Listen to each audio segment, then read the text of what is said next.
आप देख रहे हैं एक न्यूज 24 और मैं हूं स्वाति आपके साथ। महागठबंधन से अलग होने के बाद जीतन राम मांझी और उनके बेटे संतोष सुमन दिल्ली पहुंच चुके हैं। वहीं कयास ये लगाया जा रहा है कि आज गृह मंत्री अमित शाह के साथ दोनों की बैठक हो सकती है। तो आइए जानते हैं कि इस बैठक में 2024 लोकसभा चुनाव को लेकर क्या क्या हो सकते हैं मांझी के डिमांड्स। आइए जानते हैं खबर को विस्तार से। बिहार की राजनीति में परिवर्तन की लहर थाम पूर्व मुख्यमंत्री जीतन राम मांझी और उनके बेटे व हिंदुस्तानी अवाम मोर्चा के राष्ट्रीय अध्यक्ष डॉक्टर संतोष सुमन दिल्ली पहुंच गए हैं। आगे की राजनीति की शक्ल क्या होगी वो बीजेपी के दरबार में रणनीतिकार अमित शाह की बैठक में तय होने की संभावना है। जाहिर है आगे की राजनीतिक दिशा तय करने को मांझी जी अपनी ओर से कुछ समीकरण लेकर गए होंगे, लेकिन यहाँ परेशानी ये है कि बीजेपी के साथ अपनी शर्त पर कोई तालमेल कर ले अभी संभव नहीं है। परंतु बिहार की राजनीतिक स्थिति देश की राजनीति से काफी अलग है। जेडीयू के एनडीए से निकलने के बाद प्रदेश में बीजेपी अकेले रह गई थी। इस तरह यदि देखें तो बीजेपी के विस्तारवाद नीति में हिंदुस्तानी अवाम मोर्चा एक अहम योगदान दे सकती है। हालांकि बीजेपी की इस जरूरत को जीतन राम मांझी कितना अपने पक्ष में करते हैं ये तो समय बताएगा, लेकिन सांप और सीढ़ी के खेल में माहिर जीतन राम मांझी बीजेपी की सीढ़ियां चढ़ गए तो ठीक, अन्यथा थर्ड मोर्चा का फ्रंट तो वो अपनी तरफ से ही खोल चुके हैं। साथ ही आपको बता दें कि पूर्व मुख्यमंत्री जीतन राम मांझी के आवास पर आयोजित हिंदुस्तानी अवाम मोर्चा की राष्ट्रीय कार्यकारिणी की बैठक में हम के सभी विधायक, कोर कमेटी सदस्य और पार्टी पदाधिकारी ने अहम फैसला लेने का अधिकार पूर्व मुख्यमंत्री जीतन राम मांझी और अपने राष्ट्रीय अध्यक्ष डॉक्टर संतोष सुमन के हाथों सौंप दिया है। वैसे इतना तो जरूर स्पष्ट हो गया है कि बीजेपी से वार्ता सफल हुई तो एनडीए में शामिल होंगे। असफलता की स्थिति में थर्ड फ्रंट का दरवाजा भी खोल कर रखा है। तो चलिए एक नजर मांझी के राजनीतिक प्रस्ताव पर भी डालते हैं कि क्या क्या हो सकता है। बता दें कि जीतन राम मांझी कई तरह के राजनीतिक प्रस्ताव रख सकते हैं अमित शाह के समक्ष।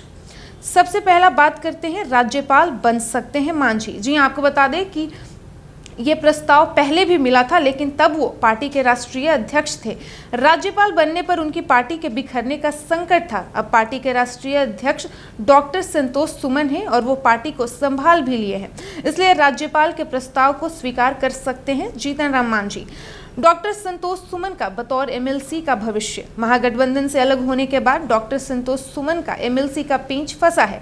ऐसे तो वो 6 मई 2024 तक एमएलसी बने रहेंगे, पर वो अमित शाह से जब मिलेंगे तो एमएलसी बने रहेंगे इसका आश्वासन भी चाहेंगे। वहीं आगामी लोकसभा चुनाव 2024 को लेकर भी प्रस्ताव रखेंगे। हम के सूत्रों से मिली जानकारी के अनुसार जीतन राम मांझी गया, जहानाबाद, औरंगाबाद, नवादा और जमुई का प्रस्ताव रखेंगे, लेकिन कम से कम गत चुनाव का हवाला देते हुए जीतन राम मांझी 3 लोकसभा सीट पर अपनी दावेदारी जरूर कायम करना चाहेंगे। गत लोकसभा चुनाव 2019 में जीतन राम मांझी यूपीए के साथ गया, औरंगाबाद और नालंदा लोकसभा से चुनाव लड़े थे, पर तीनों सीट हार गए थे। ये भी चर्चा है कि जीतन राम मांझी अपने बेटे संतोष को जमुई लोकसभा सीट से उतारना चाहते हैं। साथ ही एनडीए की सरकार बनने पर संतोष को केंद्रीय कैबिनेट में जगह की भी डिमांड कर सकते हैं। बहरहाल बिहार के संदर्भ में वर्तमान राजनीति स्थिति ये है कि जेडीयू के महागठबंधन में जाने के बाद बीजेपी बिहार में अकेले पड़ गई है। इस लिहाजन हम के साथ गठबंधन का एक कारण तो बनता है।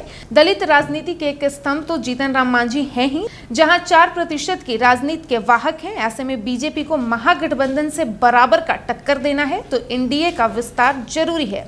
अभी चिराग पासवान भी पूरी तरह से एनडीए में नहीं गए हैं। दूसरी ओर जीतन राम मांझी और बीजेपी के दुश्मन नीतीश कुमार ही है। ऐसे में दुश्मन का दुश्मन दोस्त हो जाए, ये राजनीति का तकाजा है। जहां तक जीतन राम मांझी ने जिस थर्ड फ्रंट की तरफ इशारा किया है वो बिहार की धरती पर संभव नहीं दिखता। ऐसा इसलिए कि महागठबंधन में 7 महत्वपूर्ण दल शामिल है। थर्ड फ्रंट की कल्पना किस दल के आधार पर करेंगे, खासकर तब जब बसपा राज्य के 40 सीटों पर लड़ने की घोषणा पहले ही कर चुकी है। अब देखना दिलचस्प ये होगा कि इस बैठक में भारतीय जनता पार्टी के साथ हम की गठबंधन होती है या फिर 2024 लोकसभा चुनाव जीतन राम मांझी अकेले ही लड़ेंगे। वीडियो पसंद आया हो तो वीडियो को लाइक करें, शेयर करें। साथ ही हमारे यूट्यूब चैनल एक न्यूज़ 24 को भी सब्सक्राइब कर ले, और यदि आप हमें फेसबुक पर देख पा रहे हैं तो हमारे फेसबुक पेज को भी फॉलो करें और ऐसे ही तमाम पॉलिटिकल अपडेट्स के लिए बने रहिए हमारे साथ। धन्यवाद।